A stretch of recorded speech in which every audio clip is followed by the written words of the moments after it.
first time ever. Hear you loud and clearly. And it was going place. That stuff's great. But the game is not a roguelike. Boomer shooter. Bang. Hello, this is John St. John, and you're listening to KEEP in the Keep, bringing you all the hits from the finest in the world of gaming and entertainment. Now sit back and relax as the drowned god Cthulhu lulls your mind with the tastiest talk in town. Welcome to another chapter of In the Keep podcast. I'm your very own prophet of the drowned god, the Motherlode. The Keep is a collective of gaming enthusiasts compelled by the drowned god Cthulhu to frag and jib one another into oblivion for all eternity.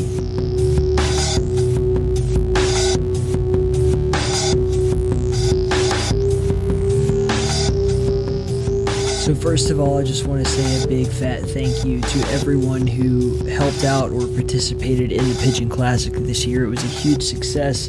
Over $2,000 raised and donated to the Florence Nightingale Foundation. Just mind blown. It was one of the more in-depth and difficult projects that I have ever been a part of, just in terms of how fucking long it took. It was a whole month long, and it was a lot of sleepless nights, especially for myself and Gelmo-san and many other members of In the Keep, but God was it rewarding, and seriously, thank you to each and every one of you. But hey, let's talk about this week's episode. So I'll start off by saying, like, have you ever hated a job? Have you ever hated a boss? Have you ever had a boss that just really pushed you to the edge? You know, like that It's 5 O'Clock Somewhere song with Alan Jackson and Jimmy Buffett, right? Where it's, pour me something tall and strong, make it a hurricane before I go insane level shit. And you just wanted to get out of that grind and get out of that ridiculous cycle of being told what to do and pushed around and having the carrot dangled in front of your face. Because generalvivi did, and he stuck a middle finger up to that boss. And, well, I'll let him tell that story, but such an incredible one, man. For those of you out there who don't already know about Prodeus, imagine a rock supergroup, right? Imagine like all your favorite musicians in one band. You've seen this numerous times, but Prodeus is such an amazing collaboration between, you know, generalvivi and Mike Voller and Andrew Hulshult and James Paddock and Dragonfly and Michael Markey and it's just fucking incredible. I don't know how to describe it in any other way than to say that this is the Doom game that I have always dreamed of playing. I've always wanted it, and it's just never come to fruition. I mean, we're talking about a team here whose resume is, you know, Singularity, Bioshock Infinite, Payday, Wolfenstein, Call of Duty Black Ops 2, Doom, 2016, Dusk, Viscera Fest, Nightmare Reaper, Eviternity. The list goes on and on and on. But now I have it in my hands, and it's virtually perfect.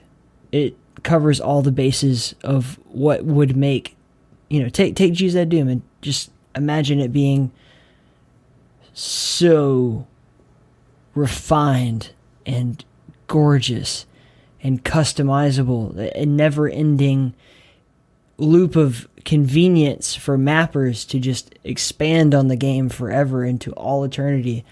And this conversation with Jason Mojica, generalvivi, is so beautiful because he's such a generous person. He's such an altruistic person. And there are moments when I start trying to say, like, you know, what about like how this is going to affect your business and all this kind of shit? And he could give a fuck about that.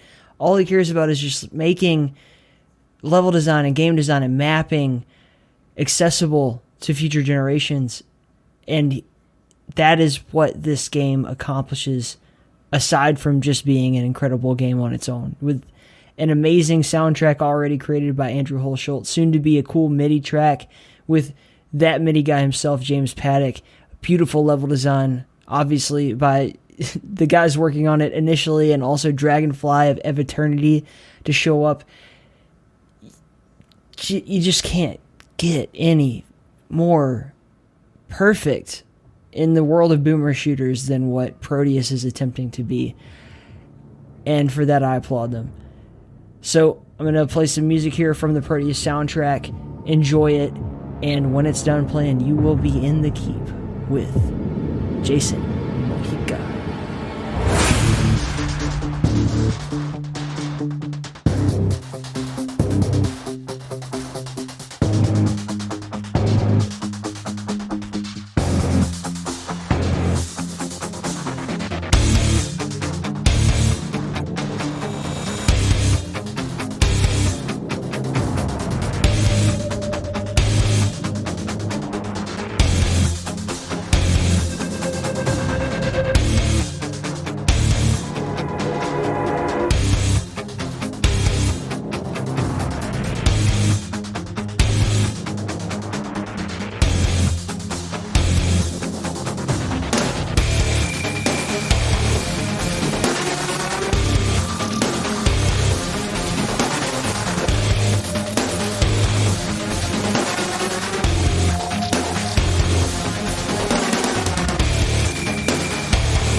My name is Jason Mojica. I'm one of the lead developers of Prodeus.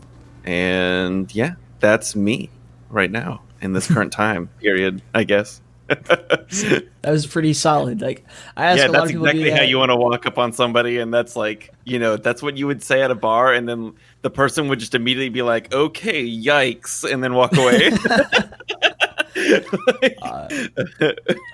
I really love starting. I got that tip from Dump Truck. I think you've been on his show before, and he always starts it with like so who are you and how did you get to the point you're at now in your life? And it's like this really deep introspective question, and so every person answers it completely differently, and they always fade into it. I love that. Man, did you hear was it Wrath? Like, they did an episode about Wrath, and that was just the most incredible. It was like a 30-minute monologue before they ever started talking.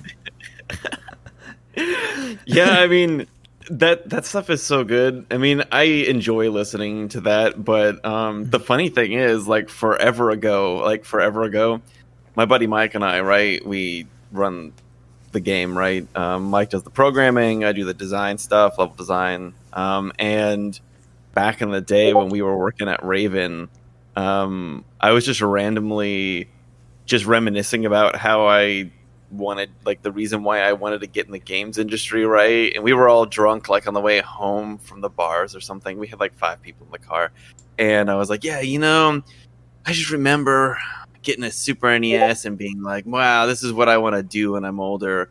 And Mike's sitting in the back seat, and he goes, nobody asked. And that was just like the perfect sort of like encapsulation of like our relationship.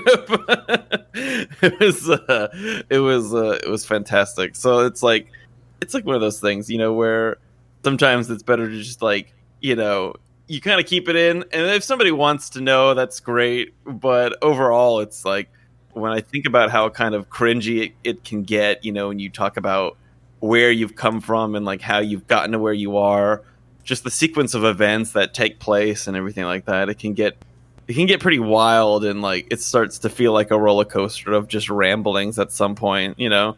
So I could see why like it would take somebody 30 minutes. It was just, he had such an epic journey, like getting into games. Like he like literally went on some kind of like crazy soul searching sabbatical, like quit his job, all that stuff, and then finally, you know, gets hired to, you know, produce Wrath with 3D Realms and all that kind of shit. So that was just I thought it was probably the best piece of audio I heard whenever it was posted, probably last year or something. And I liked your episode too, but you didn't do a 30-minute monologue, so you don't get points. But yeah, I think the funny thing about the start of my journey, like, really goes back to just Counter-Strike. Honestly, I'll dive into it just for a second. You know, and like back in the day, it was like high school or something, and I really wanted to get a PC so I could start playing games like Counter-Strike and things like that. And my parents were Macintosh people. Luckily, Dark Forces came out for Mac when I was a kid, so that was great. But you get started wanting to save up money, go to the movie theater, get a job, build a PC, and over the course of like 2 years, you know, start working on games in your spare time. And there's a local LAN cafe nearby the high school, so like I was making levels for them, and it was just really fun. And I remember the sort of like butterfly effects that took place for me to end up where I'm at in my career and stuff are pretty interesting, and they're always ones that I sort of kind of created myself, where there was like a week where I was in the back of the popcorn area. I had to clean the machine, okay? And that's such a grueling... If you've ever worked at a movie theater and you have to clean the popcorn machine, like thoroughly clean it, it's probably one of the worst things. It takes about an hour, maybe 2 hours, and you're in there and you're scrubbing because the butter and the grease has gotten everywhere, and it's still really hot, so you're probably burning your hands, and it's just really tough. And one night, I guess, you know, me being a teenager at the time, I swept a little bit of popcorn under the machine so that I wouldn't have to clean it up. And I guess the boss at the time, I think he still works there. I'm not really sure, but he's a real dick. And it's like really late at night. It's been a hard day, and he comes in there and he just immediately goes under the machine and says, You gotta clock back in, come in here and clean this up, and this guy's been like a dick to me the whole day, right? And I say to myself, you know what? Like, something just clicked, and I said, this is not worth it. Like, I would be better off at home working on my portfolio for, you know, a gaming career or something.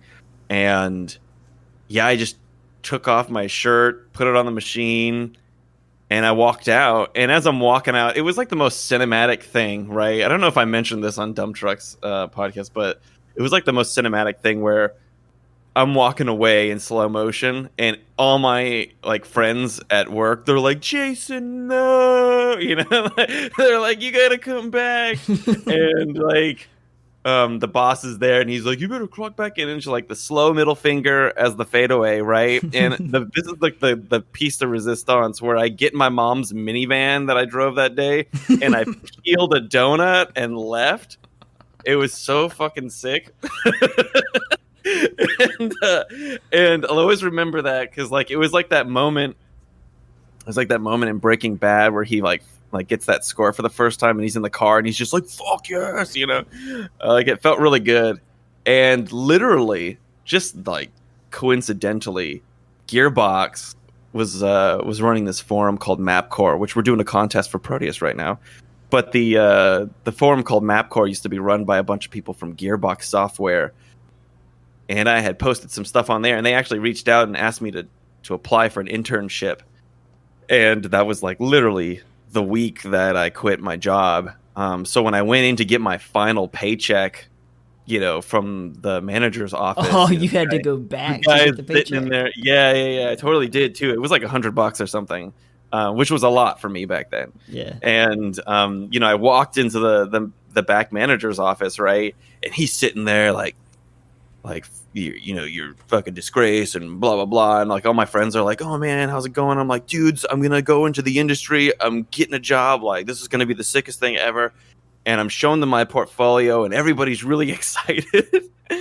And this guy, he's over here like, you'll never amount to anything, you fucking loser, and blah blah blah. And he's just so upset, and I just thought that was always so funny. I always think about that moment because it was such a good one. Like coming back like literally a week later and being like, yeah, I'm going to the industry was just such a random start to the whole process, and it started because of like several butterfly effects that took place, and I just enjoyed that.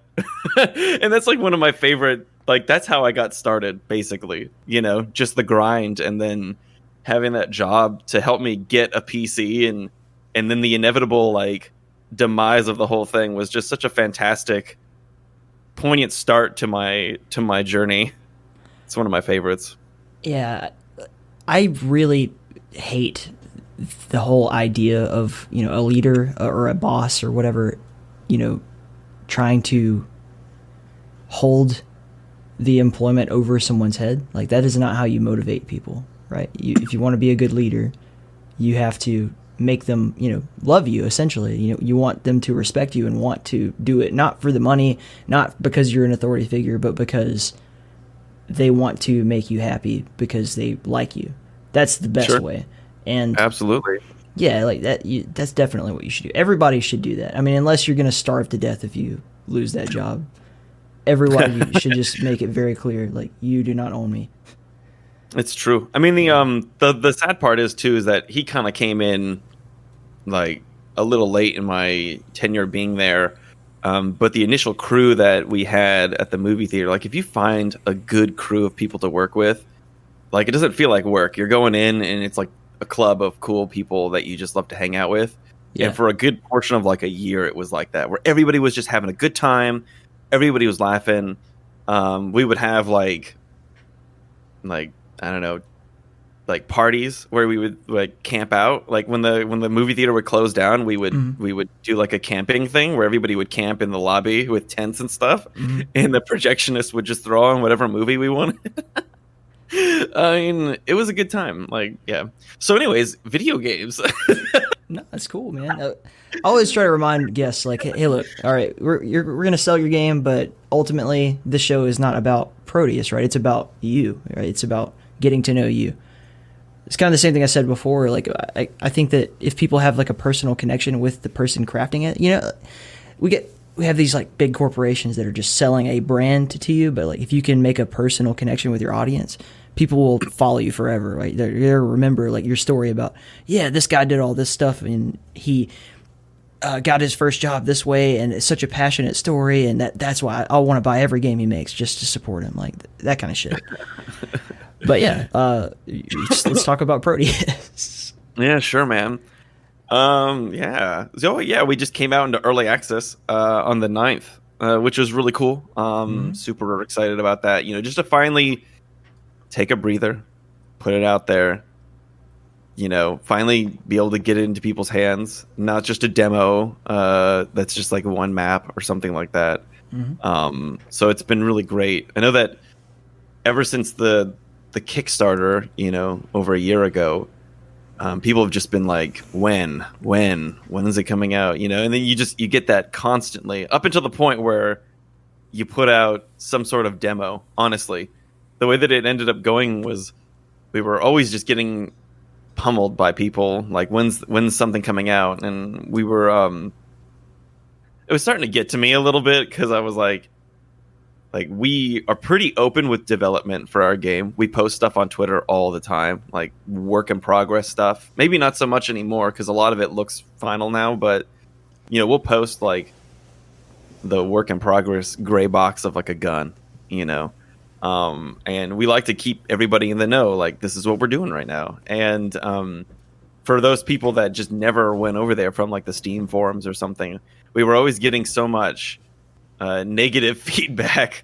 about the game, like when's it coming out, like you guys are killing the game's dead. And it's like, no, here, check out our Discord, or check out Twitter. It's like we're constantly on there doing stuff, and that period of time, it was pretty rough. And then we decided to put out, I guess, the alpha demo, which for any of the Kickstarter backers, they basically got a miniature campaign map that I built that had like 5 maps in it.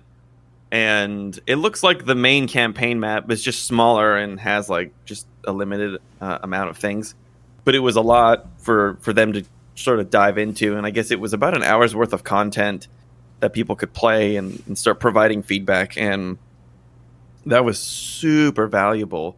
But it also started to like cool everybody down. Everybody was like, "Oh my gosh!" Like, It's like a lot of real. people. For the most part, people were excited. They seemed to really like what we were doing. You had the core crowd that really wanted to give their best feedback and critical analysis on literally everything, so that we were able to sort of pick the stuff that worked and like what we thought wasn't clicking with people and kind of roll that forward. And I think it's probably like one of the best things just to have that like private demo that we could give to our backers who were dedicated and wanted to see us succeed, right? That felt really great just to get that feedback. And it also allowed me to do a bunch of like private mapping sessions where I would grab like a random alpha tester and send them, like, we have this thing called P-Links in our game where you can just upload something to the workshop and then send somebody a little code, and then they can download the map for like quickly and play test it.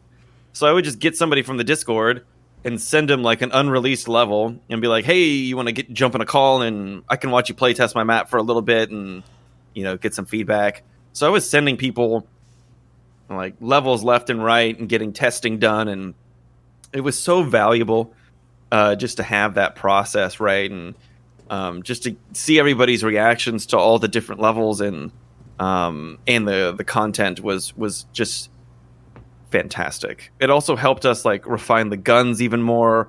The difficulty settings used to be like in the alpha, like a few months ago, used to be more heavily towards spongy enemies. But we got a lot of real like negative feedback on that, and we readjusted it to what it's currently at right now. There's still definitely some things that we want to work on from now until 1.0, but a lot of that stuff just gets really hammered when you have like the alpha demo, and then we did the open beta shortly after, which was really fantastic because that just kind of opened us up to public scrutiny at that point. And that was like, all right, cool, like let's open the floodgates and see what people have to say. And luckily at that point, or by the time we did the alpha, we also had some of our major I would say talking points that people would like kind of gravitate towards. We had them all kind of figured out. So like one of them was the gun audio. So from the earliest trailer that we ever put out, like 2 years ago in November of like 2018, or I think it was maybe it was 18. Yeah, people were mentioning the pixelation. They were mentioning the HUD. They were mentioning, all these things that they wanted options for. And we were able to like slowly but surely add all the options. And then also people were like heavily mentioning the weapon audio, which was sort of like first pass, just let's get it in, make sure it functions. That's sort of how our team works, is that Mike will do like a really amazing first pass on something, and it gets to pretty much final like right away. It works, it looks good, it like functions. We can start getting testing on it right away. And one of the downsides to that is like some of the audio will go in and it'll be temporary for a really long time. But the good thing about that is you get to focus on what makes the weapon feel good versus getting this really sick audio cue, and then you're not really thinking about, is this gun good or not? It sounds good, but is it good?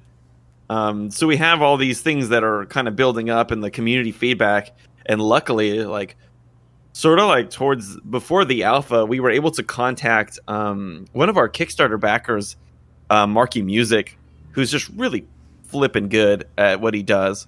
And he came in and was kind enough to redo all the gun audio in the game, and it in my opinion, sent it over the edge.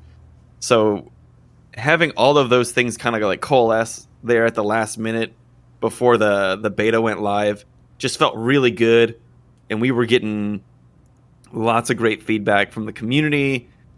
And then we also held that mapping competition because we have the level editor in the game, and that seemed to go really well, and we got some really sick entries from that too. I don't know, man, it's just been a really wild ride. There's so much going on all the time that it's really hard to kind of focus. I'm really glad that we were able to sit down today and just have like this conversation. Dude, it's like the holiday time. It's perfect. I've been balls to the wall, like burning the candle at both ends with this charity event and just a whole bunch of other projects, and obviously real life. And to just be able to just sit down and have a conversation for the first time, and like this is the first podcast I've recorded in maybe a month, something like that. Oh, really? Yeah, like I've been putting out a lot of content because usually I'll just knock them out and I'll do like 3-4 and then all right, I'm done for the month or whatever. But oh, such a relief, dude, just to be able to just sit down and not. The last time we chatted though was Realms Deep. Yeah, I'm actually wearing my shirt right now. But yeah, Realms Deep was so wild too. How did that feel for you? Like, I mean, the culmination of like all of that taking place for our, like, I would say like our genre, right? Like, it was so cool. Dude, when Fred sent me that initial text message that said like, hey, are you interested in doing this? I mean, I knew my life was about to change. Like that was a moment, because I mean, you're making a game, right? Like, you've got content that people are like super interested and want to buy. Like, I just make this weird podcast, right? It's just this strange, super niche genre oriented podcast.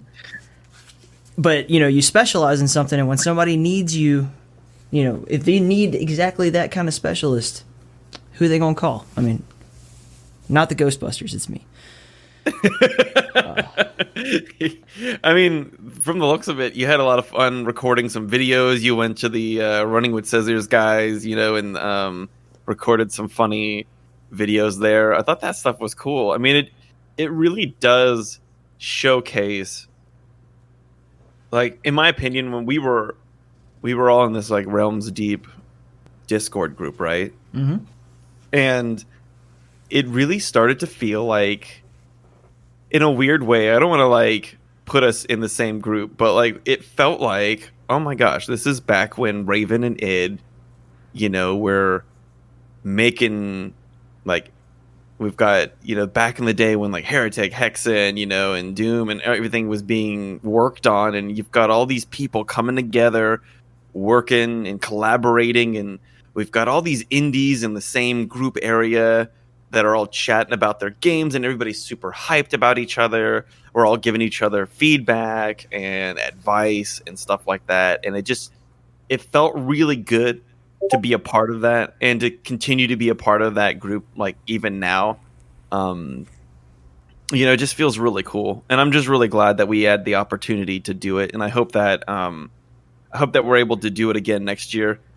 I really hope so, because I think it's fun, and I think it's a good thing, just for the soul, Yeah. It felt really good to have that come together like that. It was exactly like when I go to QuakeCon, or you walk into a room and you're like, these are my people, right? Everybody here has, their own unique backgrounds and ideas and ways of doing things, but we all have essentially the same goal, which is to take this genre and really just pay homage to it and show it the light that it deserves to be shown in.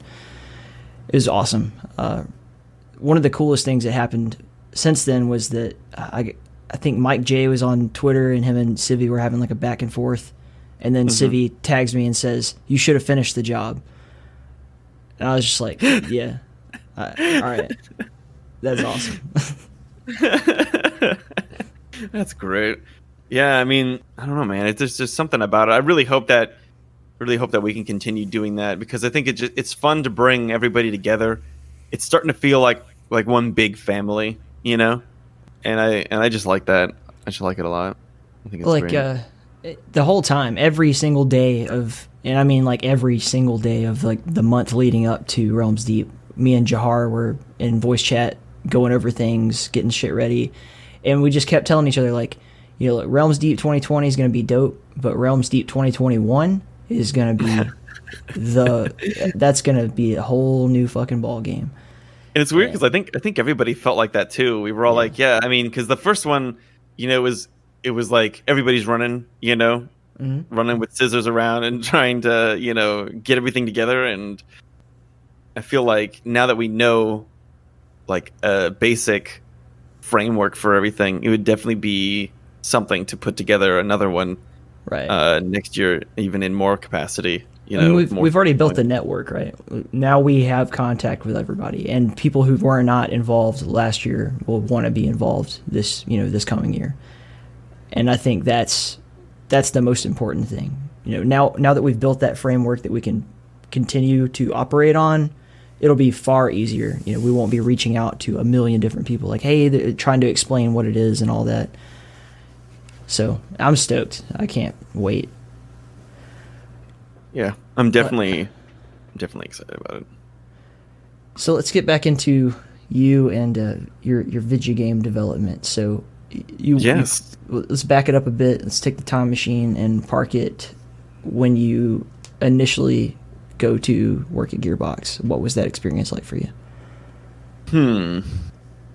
It's kind of weird. I mean, I was a different person back then. I was very timid. I was not sure of my own skill set. I think that's a lot of things. I think that's something that a lot of juniors struggle with, where they're not really sure.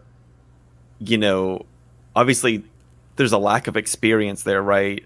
And I was going in and I was seeing all these people that I had met on the forums and everything like that, and it was quite daunting. Like you go in there and you're just like meeting all these people, like at the time, you know, I like bumped into Randy and it was like, whoa, hey, there's Randy, you know. And I remember this one day I was supposed to like learn their games first. I sat down and played all of the Brothers in Arms games, and I'm sitting there, and then all of a sudden I kind of like look around, like I was in the corner against the wall, and I like look around, and everybody in the room is standing up for some reason. And I'm like, wait, why is everybody watching me play test the game? And like one of the CEOs of like Ubisoft was there visiting, and they were all just watching me play the game. And I was just like, and I like stood up and I was like, oh, hi, am I missing something? And they were like, no, it's fine, you know. And they introduced him, and it was like so random. And I'm just like, oh, like I was like, oh my god, I'm like blowing the opportunity or something, you know. There's there's like all these like little things that like get in your mind, you know, when you're like, because I was like 19 when I was at Gearbox, so I was still pretty young and kind of naive to like workplace stuff, and I think just going to Gearbox really kind of kicked me in the pants. And just, you know, as an intern there, it was a very interesting experience to be a part of that, and just to see like Borderlands being worked on before it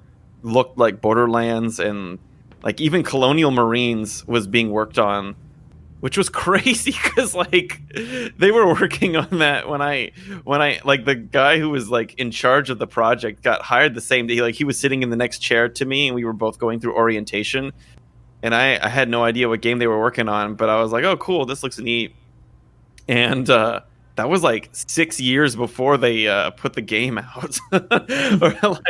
or like maybe more, because like I was working on Bioshock Infinite when that game came out, and that was like 5 or 6 years into my career. So that was pretty nutty.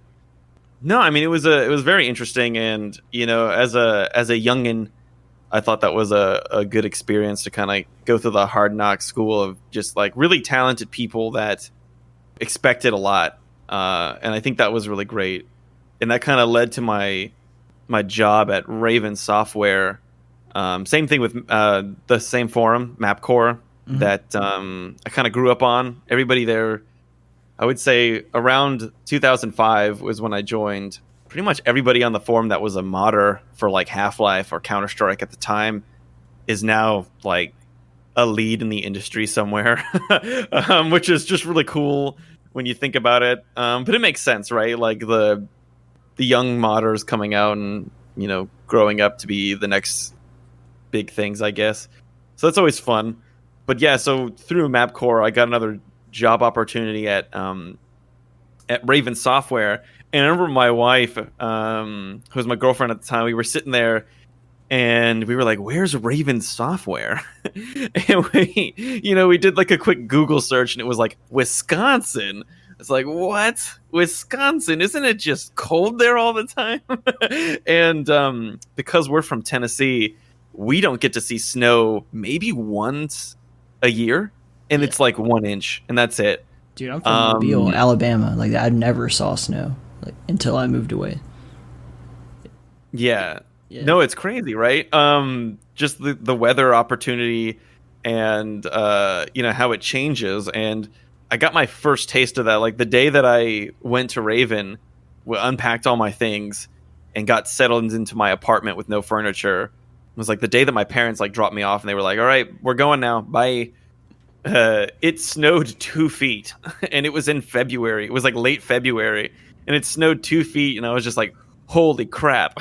Like, this is insane. I've never seen that much snow in my life to that point. So I was just like, this is cool, and then slowly you learn to hate it to some degree. But it was really crazy. Luckily, my apartment had an indoor garage, so I never had to worry about like scraping snow off my car, which was like the savior of all saviors.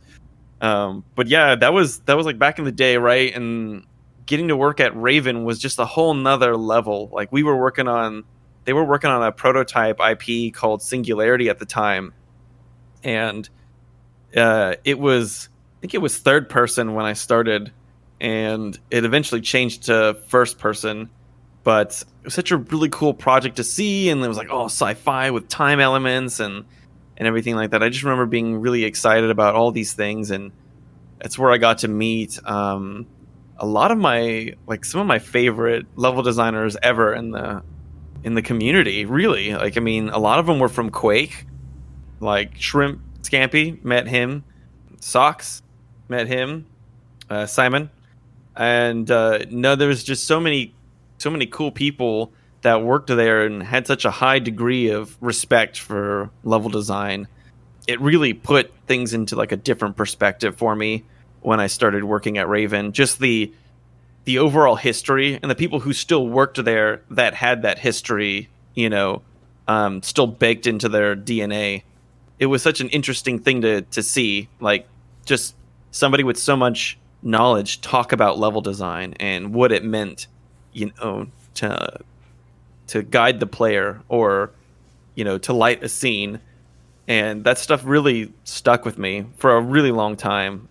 It was some of the best, I would call it, I want to say like close to like, so I'm kind of skipping here, but the idea of my career, the way that I've looked at it, right, was my internship was sort of like my junior school years. And then I look at Raven as my high school years, which were like really fun. And that's where I met Mike on Singularity all the way back then. Because Mike was also from the Half-Life community. I'll get to that in a second, I guess. So I look at Raven as like my high school years. And then I look at Bioshock Infinite and Irrational Games as like my college years, where like the professor literally shows up, throws something on the wall, says, this is your lesson, and then you have to like accomplish it to like the highest degree. And, like just like those things, and then just graduating from that was just it was so cool. And I guess that's like the best way to frame those different studios. Like Raven was such a great place for like, it was like a family friendly environment. Everybody got along. The teams were really great. Like everybody was just like really good friends. Like we were all in it together to make the studio succeed. And it really did feel like that, like on a daily basis. But yeah, I don't know. I think, yeah, go ahead. I was just gonna say, like, my next question was gonna be like, what did you learn from all of that, and how did it translate? How did the knowledge that you gained translate to your game now? But you're pretty much answering it already, so I just cut myself off. I mean, honestly, like there's so many interesting things because we had such a variety of talent and games that we were working on at Raven. Like the Wolverine game that was like God of War. I worked on that for like a good year, and that was some really interesting times. I mean, just everybody there was so talented, and the interesting thing too is that when we eventually changed over to being a Call of Duty studio, that was like the first thing that I wanted to do was work on zombies. So that's like basically what I ended up doing. And we had this like cool little core team of misfits who wanted to like build zombie stuff. And that was where I started learning other things about like the game's design. And I mean, it was just really interesting to go from making mostly single player content that was made to be played a certain way to co-op content, which, you know, could be played in a variety of ways. I really enjoyed that change, and just going through that process was probably what ended up helping me get the job at Irrational. And Irrational taught me so many other things. I would say though that like the studio that I probably learned the most from, and this might sound weird, was like the last studio I worked at, which was Overkill or Starbreeze in Sweden. I probably learned the most from them because they really didn't have any like. They had producers, but they didn't really have producers at the same time. You had to be your own producer. You had to essentially be like, I feel like everybody there had to be a senior to some degree. They had to be able to create their own tasks, execute them in a timely manner. And with such a small team of like 30 at the time when I joined, it was like, you got to hit the ground running. You got to know when to ask questions. You need to know when to like get things done. So it really like sharpened that knife of being your own producer and kind of getting that into your head of like, you know, the Payday team would release a new update every like month or two. So you had to be on that cycle. You had to be able to focus on what was the important thing about the task that you were doing, what's the priority here, and how you were going to execute that in a timely manner.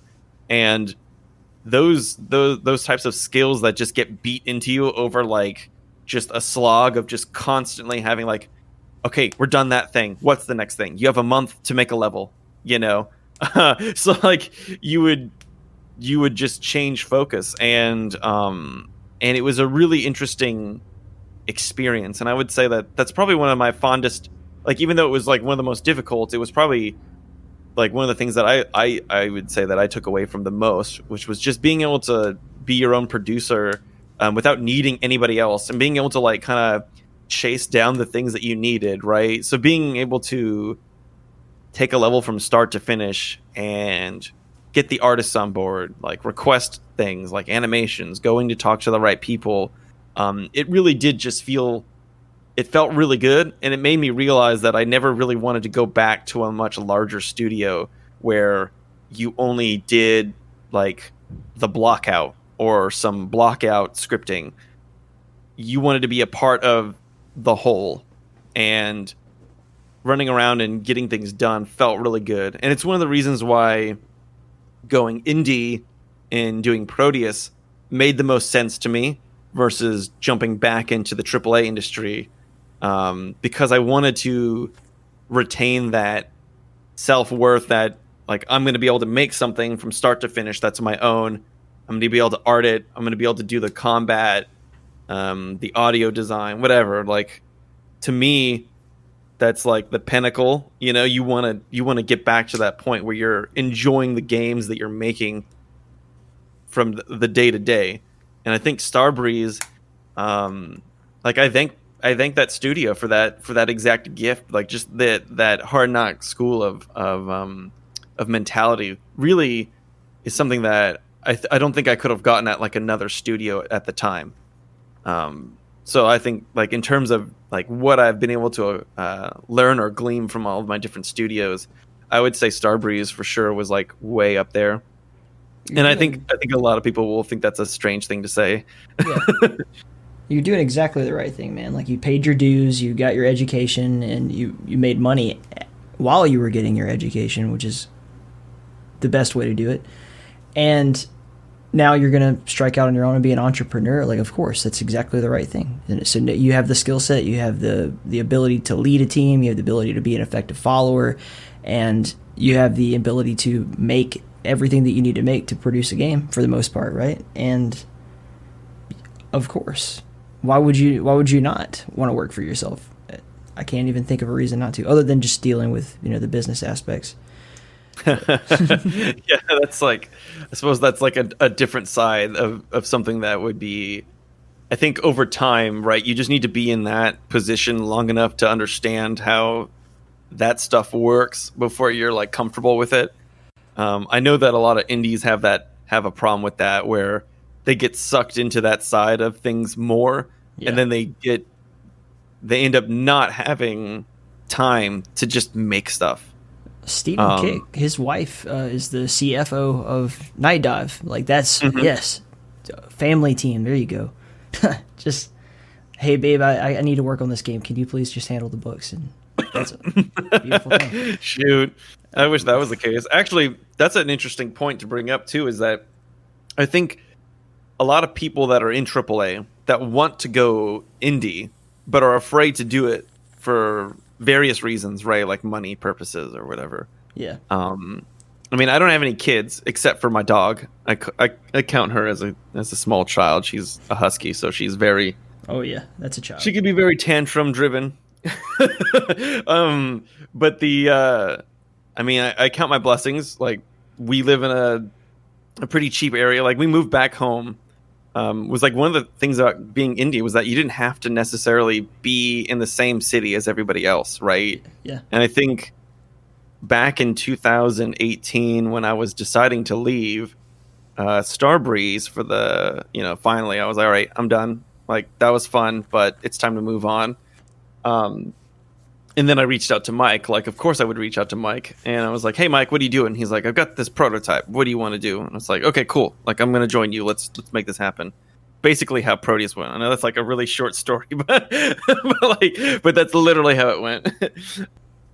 Back then, when we moved back to the States from Sweden, it was about just, let's like, instead of picking a city or something to move to, let's go back home to where we grew up and kind of, relax and be around people that we enjoy being around. And I think that's one of the good things about being indie, is that you can do that. And I think a lot of AAA devs, though, that especially ones that have kids, don't necessarily have the option to do that because they have to be near the studio, to go into work. Up until recently, which is like kind of changed the industry in a very interesting way. I'll kind of get into that in a second. But when we came back, up until that point, I was kind of like, in Sweden, at least, I was the only person making money because my wife's job, she does X-ray stuff. She, not like an X-Men capacity, but like in a medical capacity. Yeah. She couldn't get a job in Sweden because of different laws and whatnot, certifications and such. Yeah. So when we moved back, that was like one of those things. It's like, okay, cool. How about we switch places and you make the money and I just sit in my room and scratch my bum and make maps, and we make something happen. And she's just like, sure, okay. Like, she has total faith in the process, and I think that's something that if you have somebody that's like that in your corner, right? Like Steven does. If you have somebody like that in your corner that's like, backing you, it really helps like a lot. Like, we wouldn't be able to do what I'm doing right now if it wasn't for my wife. And I think Mike is in a very similar situation, right? Like, his wife works and he takes care of the kid and works from home. And I think we're both basically in very similar situations. So for the last like 2 years of working on Prodeus, I haven't made any money, which is like really weird to go from like making a bunch of money to like making absolutely nothing for like 2.5 years. But yeah, so I think a lot of devs don't have that sort of like cushion, and they don't have the ability to go wherever they want. But now post COVID, which is really interesting because the games industry is now realizing that, oh, we don't have to actually have a building, like this big ass building that's taking up so much cost. You know, you could do everything remote. And for the most part, like a bunch of the larger studios like Respawn, for example, they just haven't been back in the studio in forever. And it's kind of interesting because somebody in my position now, where I like live in Tennessee, where there's literally no industry, like absolutely no games industry here. I imagine that's the same for you. Well, we do have Running with Scissors, but right. No, I guess it was Alabama you mentioned, yeah, I'm from Alabama originally. Yeah, that's kind of what I was referring to. Yeah. So I feel like there's a certain amount of that where you have to like leave the state, you know. But now, you know, if you wanted to, you know, you could probably get like a AAA job and stay, you know, could stay in Tennessee, which should be really crazy. Probably get like a few AAA jobs. I'm just kidding. But the difference, I guess, is that like the bigger studios were much slower to adapt because they didn't already do it. And in some cases, they really can't. But the beautiful thing about this is you were talking about, you know, working remotely and you can hire someone from anywhere. I mean, they don't even have to be in America, right? Yeah. So someone that you was extremely talented that you probably would want to hire, but you couldn't because they were not going to be in your physical vicinity, that just fixes that problem right away. It opens up the scope of talent. And something you said earlier was like about, you know, you got into the industry because of, you know, you were just a mapper modder, and a lot of people have that same story. But you've created within Prodeus, right, like the ability to customize and create your own levels and everything right there in the game. So when you're in a position where you're like, hey, we should get a new mapper or something like that, you have everyone's resume right there in front of you attached to the game all the time. Yeah, I've definitely thought that thought has crossed my mind, where it's like if I ever wanted, you know, I think Josh and I, Dragonfly, we have things pretty much on lock.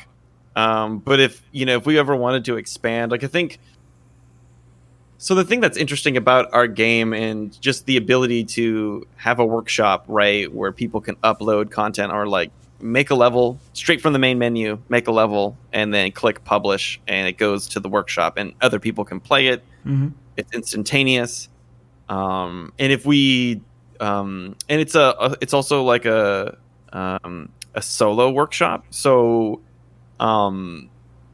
what that means is it's not tied to Steam, or it's not tied to GOG. It's not tied to these different other workshops, which allows it to be used across all of them. So in the future, if we do, but when we do like some sort of console release, perhaps, the workshop can be accessed from those consoles. So you can make a level and then upload it, and maybe potentially go to your Nintendo Switch and download the map, and play it with your friends on, co-op or multiplayer, when we do full release. So I'm really excited about that. I'm trying not to talk too much about it, and I'm trying to be very careful about what I say. But well, the good news is that if you do say anything, A, I'll edit it out and it'll be fine. But B, is like, who's going to hold you accountable other than yourself? So you're not in any danger. Our publisher might. So one of the cool things about just having a level editor, for me at least, is sort of giving back to the same roots, right? Yeah. Going back to those roots where I got my start because I made Counter-Strike maps and Half-Life maps, right? So what a better way than to like help support mappers and give them a new avenue to show off their skills. And I think what's really important about that is, like, generally speaking, a lot of games that have editors is usually just like a multiplayer game of some sort. And I think it's important that, like, they have the ability to come in with like this single player style thing, but we're also going to do the multiplayer and stuff like that as well. But being able to just set up and then showcase your skills of gameplay with like good combat setups, good layouts, good geo, that kind of thing is really important. And I think for a lot of mappers who are coming in can learn a lot from this process. I mean, our lighting as well is really awesome, and I love being able to just do things live and see the results immediately and not have to compile for like 20 hours to see what my room looks like. My ability to use lighting as a tool for level design has just gone through the roof, like 150%. I use lighting for everything now, and it's just so much fun. And to me, it's just about giving back to that world of modders and mappers that I and Mike also grew up in. Like, we both got our start doing mods.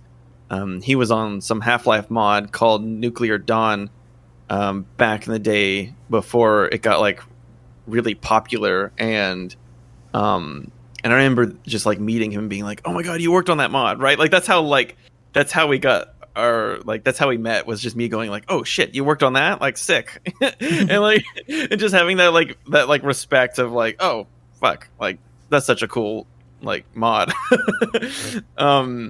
But yeah, it's just so much fun. I honestly, for me personally, I want to do everything I can to keep promoting those level designers and those content creators going forward. Like, my goal is just to keep making the workshop stronger and stronger and stronger, so that we can help those people not only like keep advancing their skills through the community, but to also have like, you know, the next portfolio piece or something like that. I know that sounds really cheesy, but I don't know. I'm just a huge fan of that stuff, and I really want to give back where we can, and the more we can, the better, in my opinion. And it makes perfect sense. It's going to ensure it's going to ensure that in the future you have everything that you need. I know I said the wrong word. It's going to assure. There we go. Assure that in the future you will have people who are pleased for having done this. Like, it's going to give them something to take away and show off, and then they're going to forever appreciate that about you. And if they're going to do business in the future, they're going to speak highly of you, and they're going to want to work for you or whatever. It's a beautiful thing. You should absolutely do that. It's kind of interesting because like I don't necessarily think about that side of things. I just think about like getting people, like helping people get better skills and like better understanding of, you know, what we currently assume design for level design is. Yeah, I mean, like that changes all the time, but make sure that we instill the next generation of level designers with the knowledge, you know, of sort of the like these types of layouts, this sort of like old school, but like kind of mixed with like a modern sensibility, and not just making giant sandbox maps only for like BR modes in the future. I think there's like a version of that, right, where it's like, shoot, level designers need to really like, they should come from a place of like Unreal Tournament and like Doom and Quake, and they should have these like core aspects of level design that they need to grow up with this shit. They need to live it and breathe it, in my opinion, right? And I think that's something that, like, back when I was working on Payday, mm-hmm. and Mike was like, "This is what I've got." I was like, "Oh my gosh, I want to dive into that so hard." Like, that's something that like I personally felt like I was missing in my career. Just the ability to sit down and make a classic style map and just really dig into the nuts and bolts of what makes a map work and what like makes the combat feel good, and you know, your different combat setups and things like that, and just trying to get that kind of locked down. And I was so excited just to have the opportunity. I know it's gonna sound cheesy, but I fucking love waking up every day and working on Prodeus. Like that's like I couldn't imagine doing anything else right now. Yeah. And that's like 2.5 years like into the project. Like, right, you'd think that I'd be hella tired by now, but no, I'm like fucking, I'm ready to go. I'm super like, this is the most fun I've had, and it's something that I want to make sure that other level designers get a chance to jump in. I think it's good to want to aspire to like some of the AAA, like, I don't know, for example, like Nathan Drake, you know, the Drake's Fortune series, the way that they do their narrative setups or combat and how they pace their games. That's always really good to like dissect that stuff. But a lot of that also has backgrounds deep rooted in Doom and Quake still, like Unreal, like all of those things have roots that you need to sort of grab onto and learn to like understand like what makes a good level, in my opinion. No, that's the training ground. You have to definitely start with the fundamentals. And what are the fundamentals other than the original games that, you know, every other game has kind of taken influence from since then? Yeah, for sure. I mean, isn't it insane how, like, you know, we were saying earlier that I'm looking at this from a business standpoint of like, you do all these things and this ensures that in the future you have a good reputation, that you've set people up for success and everything, and in your mind it's just altruism. And not that you mean to be altruistic, but because you just naturally have that altruistic kind of point of view of like, I'm just doing this because I think it's the right thing to do. Isn't it crazy how regardless it still has the good benefits on the other end? And when you do things that are selfless, you know, you're putting in extra work to help other people out, but that is going to benefit you greatly, and it just makes sense. It's like karma in the universe. Yeah, I see what you're saying. Yeah. I mean, hopefully, I mean, I wouldn't, I feel like if I in 10 years was sitting down and playing somebody's game, and I was like, wow, this is a great game, and they reached out to me to be like, thanks for all the help, and I'd be like, whoa, what do you mean? like that, like, sure, maybe that's the goal, right? Is that, I mean, I had that happen once to me, just like once randomly, where I was working at a studio temporarily in San Francisco, and some random intern came up to me and was like, yeah, man, I went to your talk, and it really like drove me to want to be in games and blah blah. And I was like, oh my gosh, what? And then they just walked away really quick, and like I never got to talk to them. But I was like, whoa, that was random. Like, okay, cool, sure, like that's cool. I like that. And it's something that, I mean, it's fun, and I think it's a neat side effect. But really, you just, yeah, the overall sentiment is to, I've always felt this is just help share knowledge where it can be, and hope that everybody kind of grows together from it. Like even back in the day on Mapcore, and even a forum called like Interlopers, where the Half-Life community was just trying to get off its feet. I found somebody's tutorial, like video tutorial series on how to make a model and compile it for Source, which is just like climbing Mount Everest. Honestly, it really is. It's the most ridiculous thing you've ever heard of. And just compiling a model, and it took me about a week to figure out on my own, like just by trying to learn this guy's video, which he had all these weird methods that you eventually really didn't need. But once I figured it out, I distilled it into like a more cohesive thought, and just tried to get as many people on board as possible. I was like, you need to learn how to make models for your games. And this is like, you know, right out of the movie theater, I was like, oh man, I need to learn 3ds Max or something and learn a 3D package and start making models, because that's going to be where like you need to go, and just getting that knowledge out there of like how to make a bench model. That's what I did. I made a bench tutorial. It was like, here's how you make a simple bench, and this is how you UV map it, and this is how you make a texture, and this is how you put it in game. And I tried to put those things out as quick as possible so that people could learn from it. And I remember while I was in Sweden, one of these mappers, I don't want to name names, but like one of the mappers that few of the mappers that I really look up to at the moment, like I look up to them and I'm like, wow, I really love this, like these guys and their work. And one day we were just drinking beers, and they just mentioned to me that, like, I got into games and your tutorials helped me get to where I'm at. And I was just like, what? Like, shut up. Like you're stupid. Like, don't say stuff like that. We're drinking. Like, it was like, I was like, don't make mushy comments. Like, no, let's just keep drinking. And like, sure, that stuff goes out there.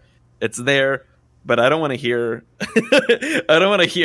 how much you enjoyed that shit.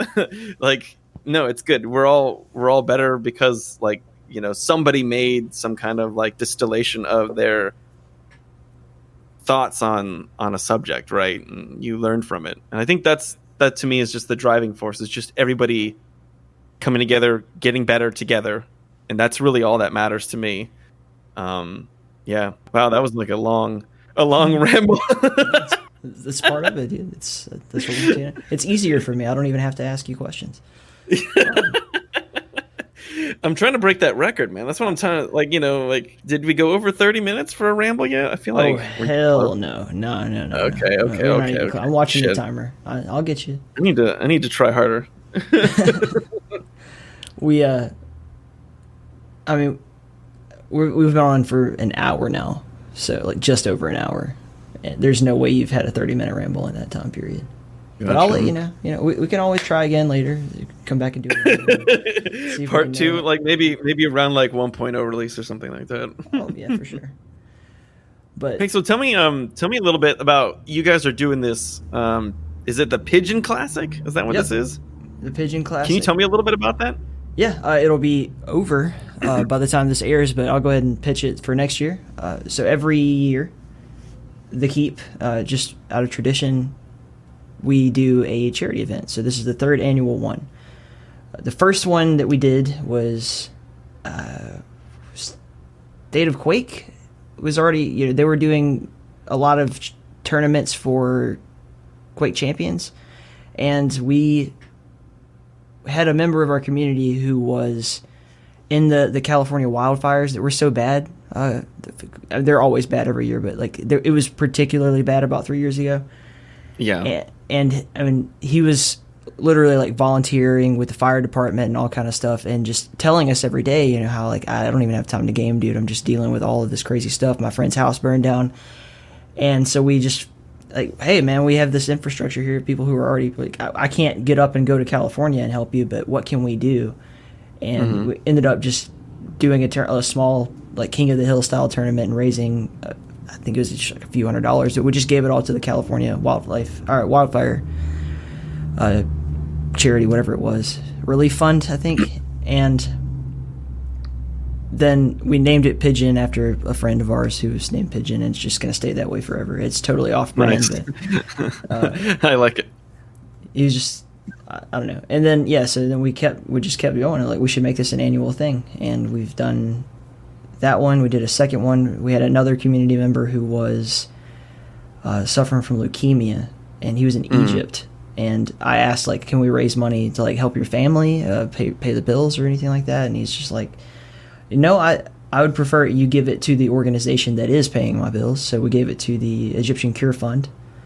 And then when COVID kicked off, I have a lot of friends who are nurses, or everybody knows a nurse. If you don't know a nurse, you're not living life correctly. Sure. And yeah, absolutely.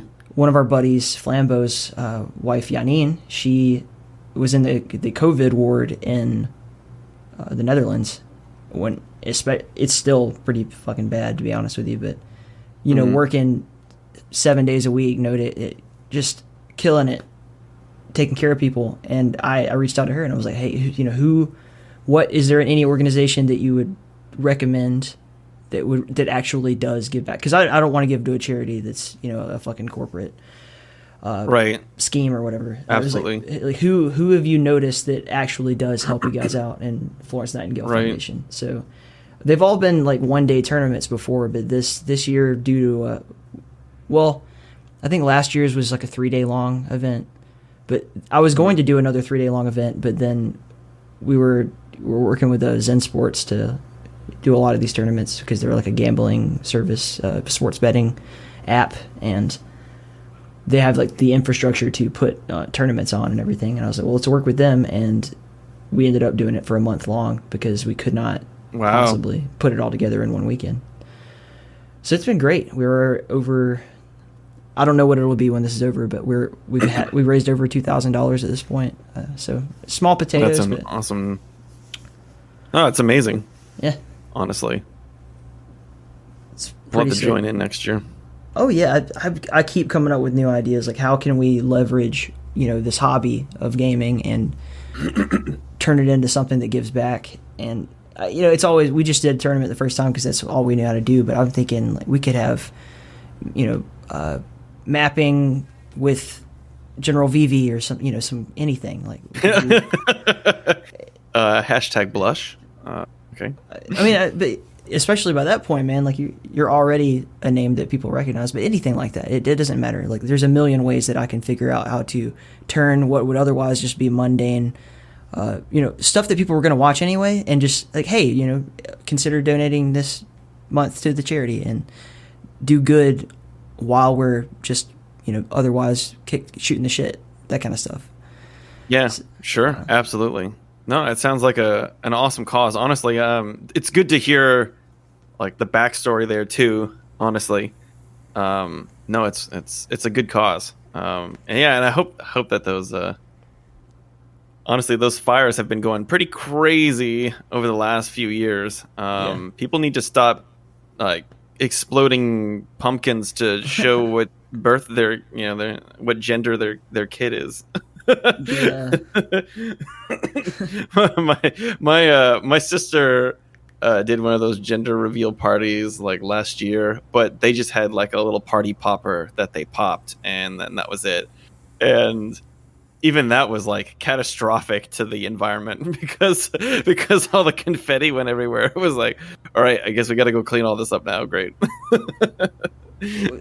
With the Pigeon Classic this year, we've been, because it's for the Florence Nightingale Foundation, and they support nurses and midwives, like, because that's what Florence Nightingale was. And we've been saying that we're raising money to buy all the midwives new leather gloves for catching the babies, and that's been awesome. We had this guy, Red Eyes Green Dragon. He made the most amazing promo video I swear ever made, and he literally, like, there's a shot in it where it's, what's a midwife? And it's just like him like with a catcher's glove on, and this baby just shoots past. I'll send it to you later. Okay. That sounds awesome. Yeah, that sounds great. Because like for somebody like me who didn't know, now you know, and it's like, that's never gonna escape my memory. I love it. Enough about me. Let's talk about you. We should probably wrap it up here pretty soon, but I think so. Mention a few more things. First of all, sure, we're already talking about just being good people and karma and everything. You have done business with 3 of the most genuinely wonderful people I know on planet Earth. Like, you have Andrew Hulshult, right? Actually 4, like, everybody on your fucking team is just like the sweetest, coolest people. Marky, and then I was going to mention specifically Jimmy and Josh are like the nicest human beings. I can't even imagine. I'm sure you've probably seen it because you guys are working together, but I can't even imagine Josh being angry. Yeah, no. I did want to mention this, like, back when we were talking about working remote, right? Because we're able to do that as a team, like Mike and I, we're able to grab these people from like all around the world that we would never have had the opportunity to work with before. To me, that's just been amazing. And like just going down the line, it's sort of like a true story where like, you know, when a new retro shooter indie like promotes themselves on Twitter, Andrew just kind of like pops up in their DMs like, "Hey, bro." Like that basically happened to us. And I was initially like pegging one of my friends from Simon Vickland from the Payday series to do the album, but he got caught up doing GTFO, and then Andrew kind of showed up out of nowhere, and it was like, I was like, wait a minute, like, holy crap, like this guy's like shit is sick. And he was like, hey, do you guys need a composer? And it was like, yeah, man, like come hang out. And Andrew, honestly, so professional. He fit in with like Mike and I's like AAA style of development basically right away. We're like we're pretty isolated. Like when Mike works, he'll do a thing and I'll do a thing, and we'll talk about like the things that we need, and we just give each other like the things that we need. It's like Mike's like, hey, I think the layouts need this much more space in between for the auto map or something. I'm like, okay, cool, I'll do that from now on. Blah blah blah. Like we just work very quick, very sort of like isolated. Yeah, like professionals. Sure. And then Andrew comes in, and Andrew can work like the exact same way. It's like Andrew comes in, hey, okay, so what do you guys think? And it's like, okay, well, this is the style that we're looking for. You know, this is the way that the music system works. It needs these many tracks, these types of transitions, whatever. And he'll go off and just make some cool shit and come back to us and be like, what do you guys think of this track? Like he'll usually make the ambient track first, or like the action 1 track, which we have 3 tracks, like ambient, action 1, which is like light combat, and then action 2, which is like heavy combat. And he'll start to figure out a track based on the ambient track. Like he'll start figuring out some feelings and try and like build off of that. And he'll always come back with this like really sick ambient track that we can give feedback on, and then he'll just go off on his own, finish something, and then basically come back with like a good chunk of stuff done.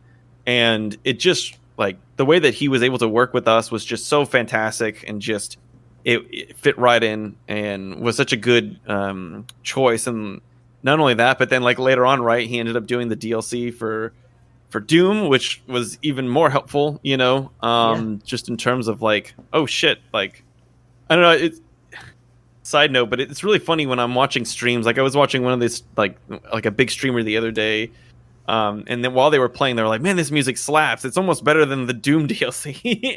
And I was like, if only they knew, that the guy who made the Doom DLC also made this, you know, it's just so funny. Yeah. To have that, you know. And it's the same thing I was talking about earlier, man. Like Andrew has specialized in something that is just, you know, you do what you do music for boomer shooters. Like that's, how do you explain that to somebody? But if you're looking for someone to do that, if you specifically need someone to do the soundtrack for a boomer shooter, it is very obvious where to go. Like, yeah. Yeah, I think he's built up sort of like a really awesome legacy, in my opinion. I know he wouldn't say it, but like I think Andrew's legacy is really obvious at this point. He made this podcast, like, yeah, him being a guest really early on solidified my faith in this project. Like I know for a fact several other, you know, name guests, like people are like, yeah, this is someone that people know, specifically agreed to it because they looked through my catalog and it's like, okay, who the fuck is that? I don't know. And then they saw Andrew's name and they're like, yeah, I'll do that. If Andrew did it, I'll do it. Like, no, I think it's awesome. Like the amount of things that he's done for the community, and I don't think he'll ever say it, but putting the games on the map with quality OSTs is something that our genre desperately needed. I don't know about desperately, but like it definitely was like something that pushed us over the edge even more. And in my opinion, that's like a part of the legacy, is that, you know, he helped bring back this revival in a lot of ways and putting it on the map. And like, we'll always be thankful for his help on the project, and we're hoping that, you know, he comes back for another set. You know, we're excited about all the opportunities going forward. And yeah, it's been great, you know, with him. And then obviously, like, moving down the line, you know, grabbing Josh. Like, I had been a fan of Josh's work just when I started doing my deep dive into the community. I was looking at Josh's stuff, and I was watching all these mappers on Twitch just like make stuff, and I really liked his style. So I was watching Josh for like a good few months, just kind of lurking, really. And dude, those 24-hour mapping jams those guys pull off, like him and Matt Tropiano and Jimmy and all them, like, whoa. Yeah, it's pretty crazy. I mean, but like, this was during the period where he was working on Eternity, and I was just getting to watch him build that, and I was just like, wow, this guy is crazy. Look at all these maps that he's building, and he really knows his stuff. And it just, I just figured, you know, hey, do you want to, like, I reached out to him and asked him if he wanted to play the game first. Yeah.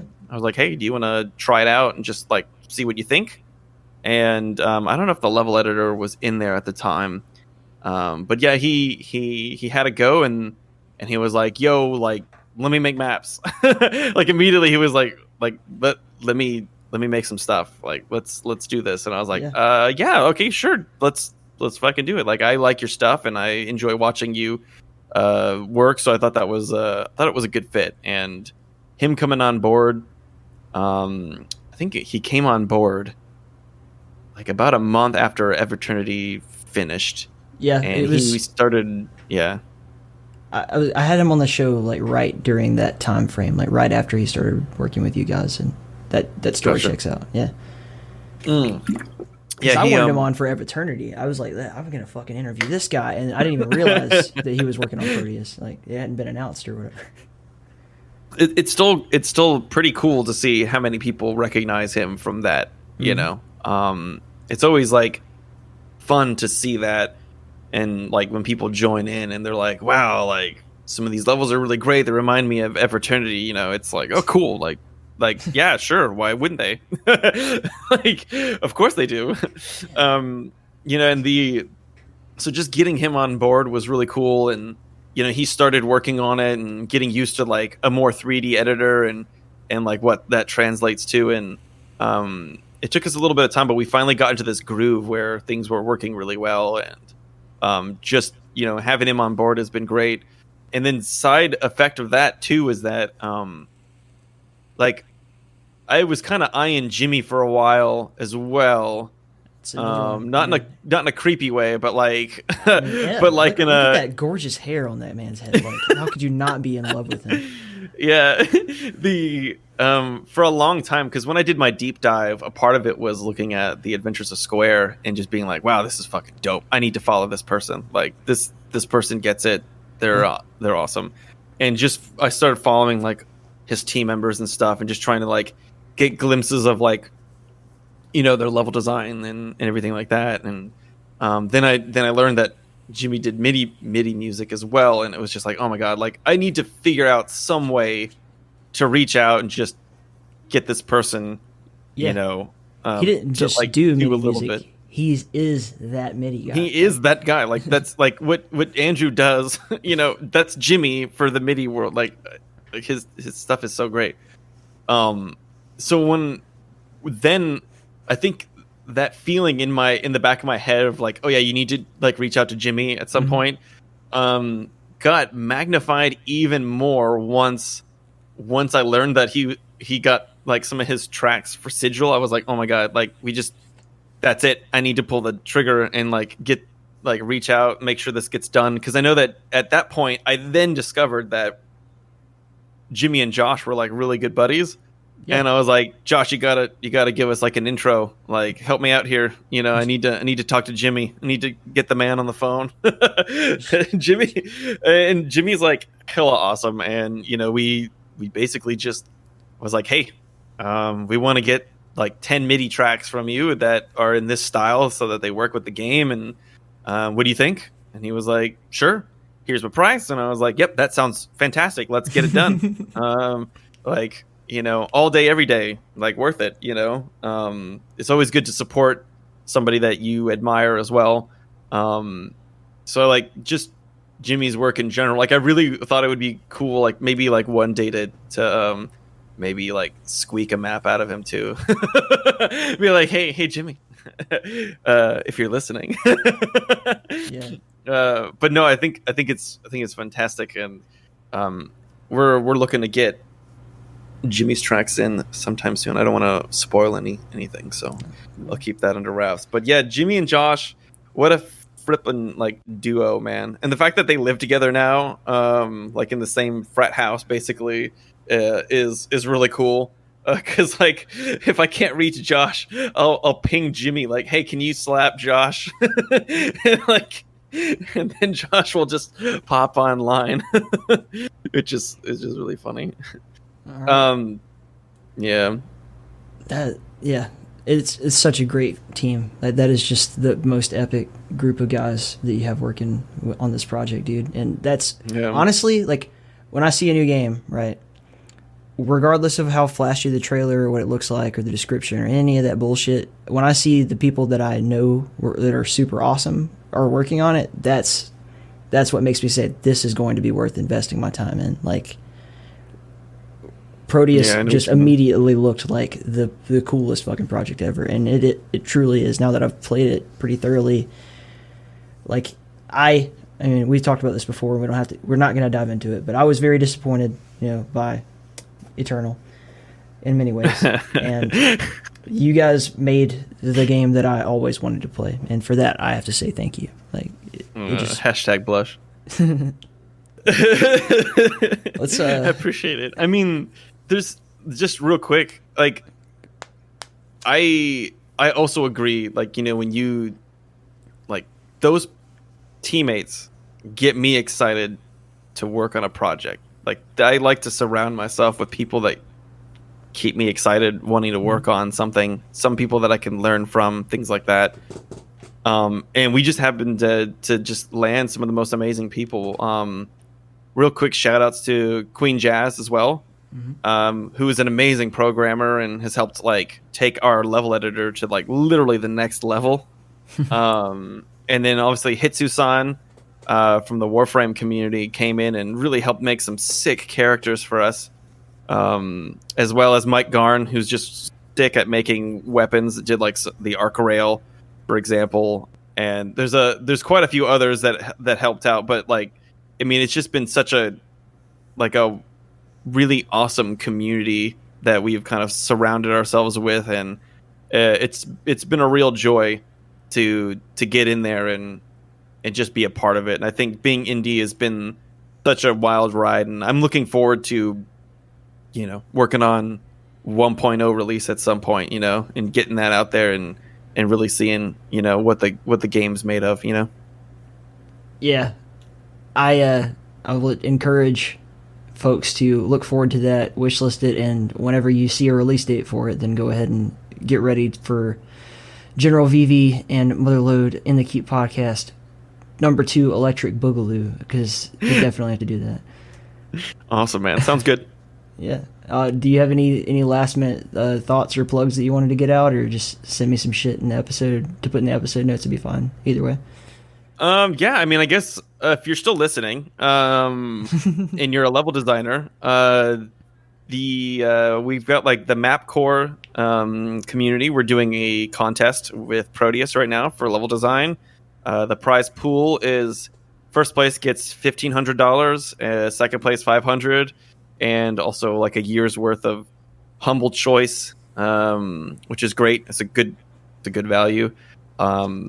So if you're into mapping and you think you got the right chops, I would love to see you on our Discord making some cool stuff. So look out for that. But yeah, that about does it for me. I'm spent, man. That was fun. Yeah. Thanks for letting me ramble for like a full hour.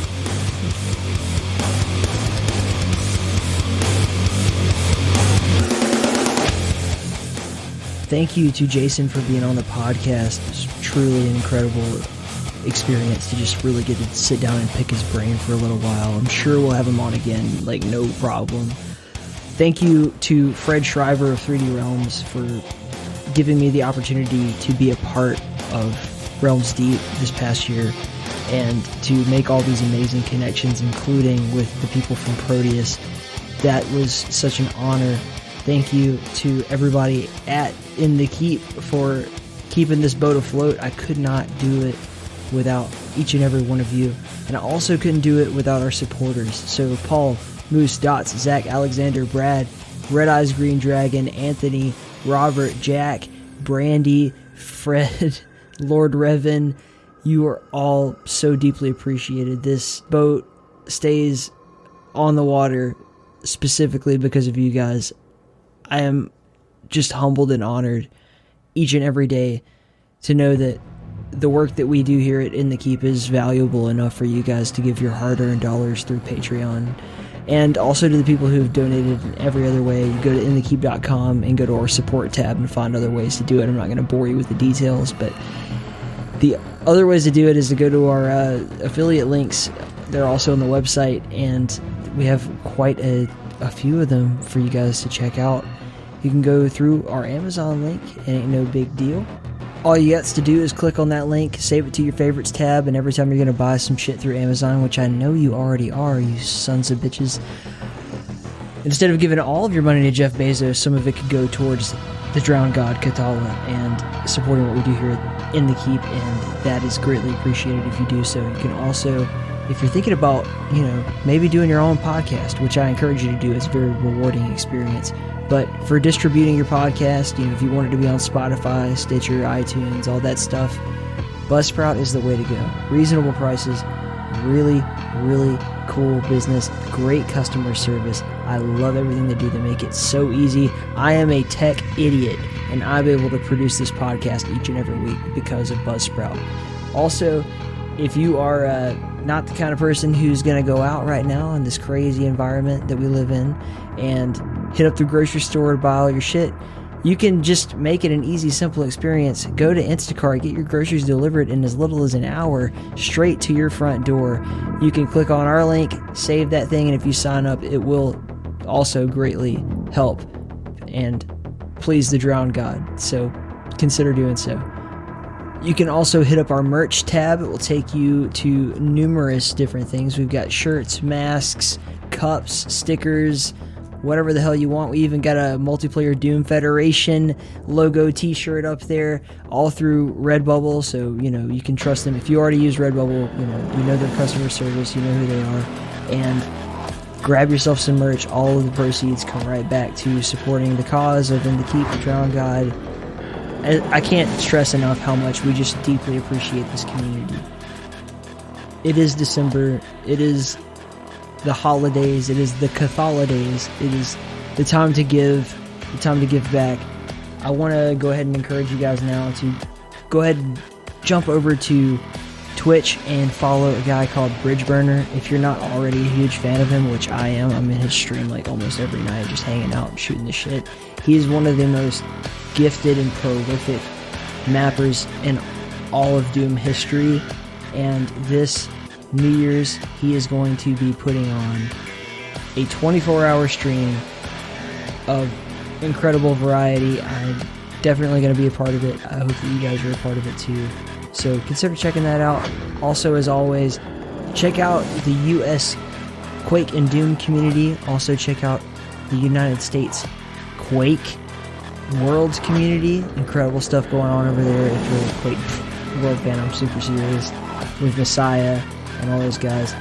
Definitely make sure that you are following along with the Z-Daemon community. If you love multiplayer Doom, I'm telling you straight up, there's no better place than Thursday Night Survival in the Z-Daemon server. You will absolutely have fun and find new friends there. Go check out the Multiplayer Doom Federation. My buddy Human Bones has been absolutely killing it with that team over there, putting on incredible competitive events in the world of Doom 2. You can't go wrong. any of these places. Rocket Jump Zone if you love arena FPS. And don't forget, every single Friday night, rain, sleet, or snow, in the Keep, putting on Fork Friday. Jump in Warfork. It's free on Steam. It's the best damn arena shooter ever made. It is so beautiful, so fast, so wonderfully moddable, so wonderfully just wonderful. I don't know another way to put it. Check out Warfork and be there on Fork Fridays. And also Warfork Wednesdays with DJ Timjin on Twitch.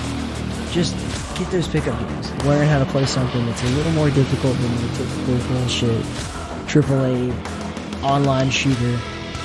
I would also encourage you to head over again to inthekeep.com, hit that podcast tab, and if you like this show, make sure you subscribe and make sure you leave a nice review on whatever you're listening to. And definitely check out the back catalog. This is not the only episode from you. This is your first one, I promise. We've had incredible guests. We've had Scarecrow from Graven. We've had Fatality, one of the greatest Quake 3 players of all time. We've had Tim Willits, Chuck Jones, American Iggy, Scumhead, Dave Oshry and David Szymanski from New Blood, Fred Schreiber from 3D Realms. We've had Ted Hitchke from Dread X Collection. We've had so many amazing guests. Jimmy, that I mentioned earlier in the podcast, and Dragonfly have both been on the show before. Stephen Kick from Night Dive. We've had Hakita from Ultra Kill, Erdorth from Faith. We've had Bruno Baudouin from Nightmare Reaper, Machiavelli from Quake 2, one of the greatest players of all time again. Just go through that catalog. You won't regret it. But hey, if you've made it all the way to this point, thank you very much for listening to me ramble. We love you. I love you. The Drowned God Kathala loves you. Hang in there. I know times are tough. It's the holidays. Do not let anything get you down. Don't spend any of this time that you don't have to alone unless you're just absolutely the alone kind of person. But I refuse to believe that you don't want some kind of human connection, even if it's just on Discord or something. Join in with the community. Be part of something. But until next time, stay in the Keep.